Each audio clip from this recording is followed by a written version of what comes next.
Hi guys, welcome back to my YouTube channel and thank you so much for joining today. If you are new guys, my name is Milton, and for my returning subscribers, you all know me already. Thank you so much for supporting the movement. In today's video, I'm going to talk about 10 countries in Europe and one in Asia to study abroad in 2021, okay?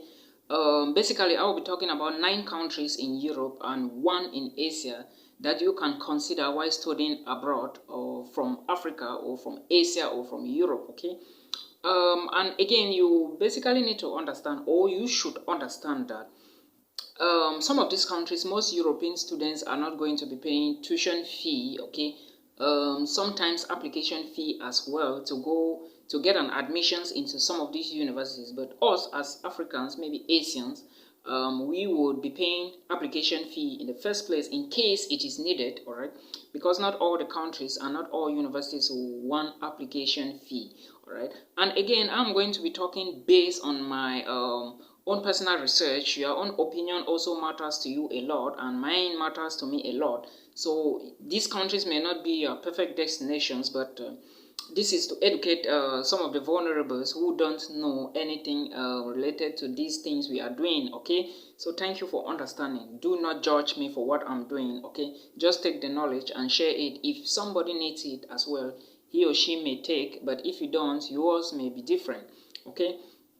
Now, I will also be talking in regards to some opportunities like the application fee payment or not, tuition fee payment or not, possibility of getting a part-time job or not, and possibility of getting a post-study visa or not. What I mean here is if you can get the working permit after you finish from this country or graduate from a university in any of these countries.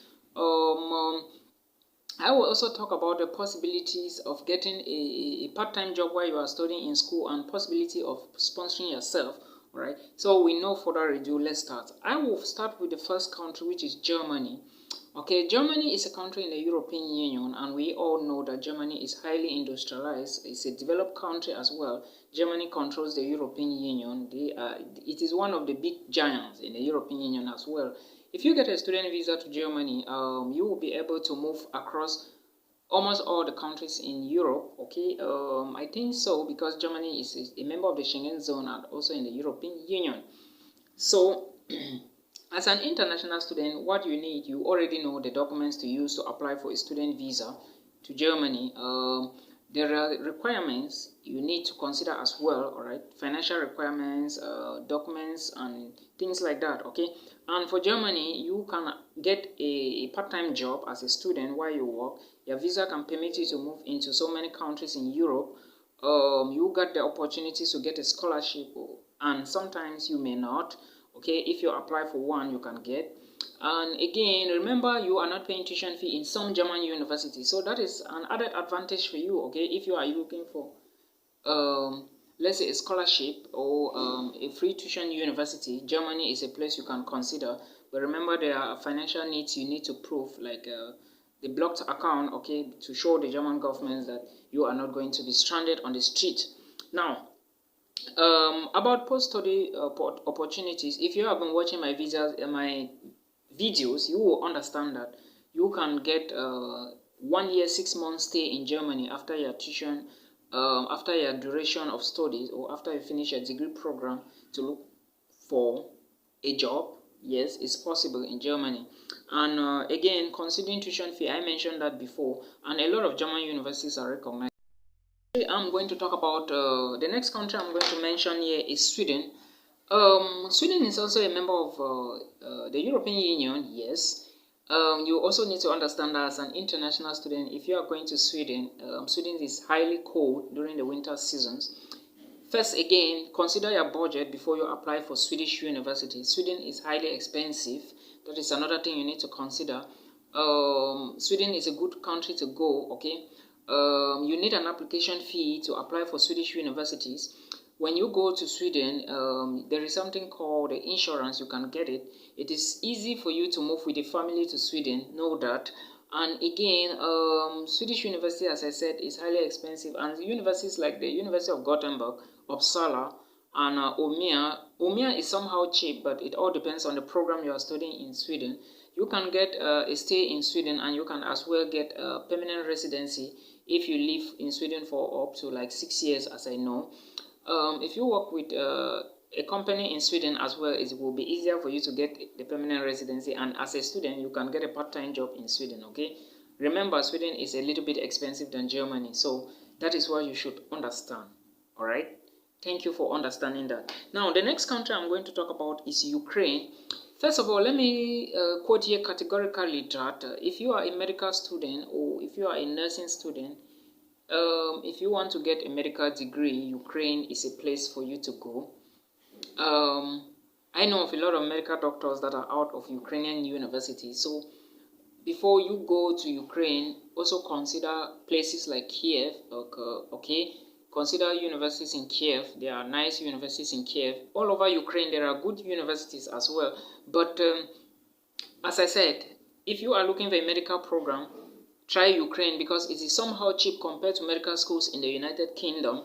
Yeah, that is the truth. It is somehow cheap compared to medical schools in America, the United States. Okay, if you are a medical doctor. That is to say, schools in Ukraine are somehow cheaper compared to schools in UK and America and some other places in Europe. So if your budget is low, Ukraine is a place you can consider. Accommodation is cheap, food is cheap, transportation is cheap compared to all of these countries I named before. In Ukraine, I think if you have like maybe 2,500 euros a semester, you can always pay for your tuition fee and until you graduate. Okay, and now remember that you need a visa to go to Ukraine from Africa as a Cameroonian, as a Nigerian, as a Moroccan, as a Senegalese, as I know. So these are some of the things you need to consider. Accommodation is not that expensive, so of course for cost of living you are not going to spend too much compared to places like Canada and UK. Okay, so that is what you need to know. And remember, you may find a part-time job, you may not find. It all depends because Ukraine too is not a very big country as we know, but you can get a part-time job. Okay, and again remember that the language they speak in Ukraine is the Ukrainian language. English is going to help you a lot if you are an English speaker, and I think that is what you need to understand. So the next country I'm going to talk about is Poland. Poland is a country again in the European Union with neighbors like Germany and others. Okay, and Poland, the population in Poland is like 40 million. Yeah, 40 million people. So if you go to Poland, it will be easier for you to easily get a degree program to study. And you also need to understand that Polish universities like the University of Warsaw and the University of Poznan, or let me say the University of Krakow, these are all technical universities because I didn't mention that technical university of this and technical university of that. But if you are in Poland, tuition fee in Poland is not that expensive. You can get a student visa from Nigeria in Abuja, and if you are in Poland, you may tend to spend like maximum 2,000 euros a semester. And you also need to understand that most of these science universities in Krakow, Poznan, Warsaw, okay, you are going to be paying tuition fee per, let me say, semester. Because some universities you will pay in per year, but most science universities you will pay per semester. An application fee is pretty cheap. It's 85 Polish zloty, which is equivalent to like 22 euros. Okay, then tuition fee as well is not expensive. So if your budget is not much, rather than going to Sweden to pay more, you can decide to go to Poland and pay more. And again, you can get student jobs in Poland to take care of your feeding, maybe your accommodation or little money, you know. So it is not that difficult to study out there if your money is less. All right, so you can always consider that. Again, let me talk about Cyprus. Cyprus is I mean here is not Cyprus. Now Cyprus is not in Europe, and you need to know that if you are going to North Cyprus, you may not need a visa. If you are a Cameroonian, you don't need it, but if you want it, you can get a transit visa from the Turkish embassy in Yaoundé. Nigerians as well, they just need something called the OK to board. Okay, then when you reach Aegean Airport in Northern Cyprus, you will be given a something, how am I going to call it, a stamp, a 30-day stamp. Then after that you would automatically do your residence permit. But remember, tuition fee in Cyprus, if you are doing a master's degree, you will pay like 5,000 euros. And you also need to understand that bachelor students will tend to pay high.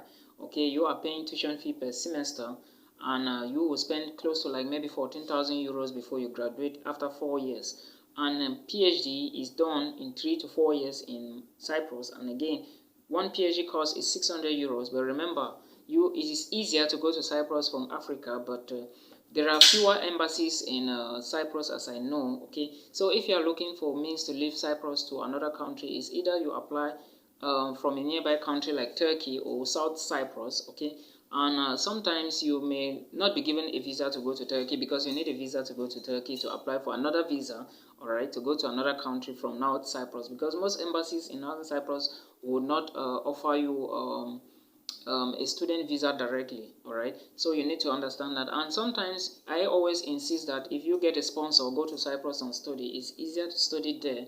Not that easy, but you must read. Okay, so you need to understand that you must read. But if you have a sponsor, go and study. And if you don't, it will be difficult for you to pay tuition fee, because tuition fee is paid in euros, but the jobs there, they will pay you in TL, Turkish lira. So that is what you basically need to understand. Okay, I hope the information is helpful. Again, you need to understand that Cyprus is of two. I mentioned South Cyprus before. It's in Europe, but now it's not in Europe. Okay, so that is the difference.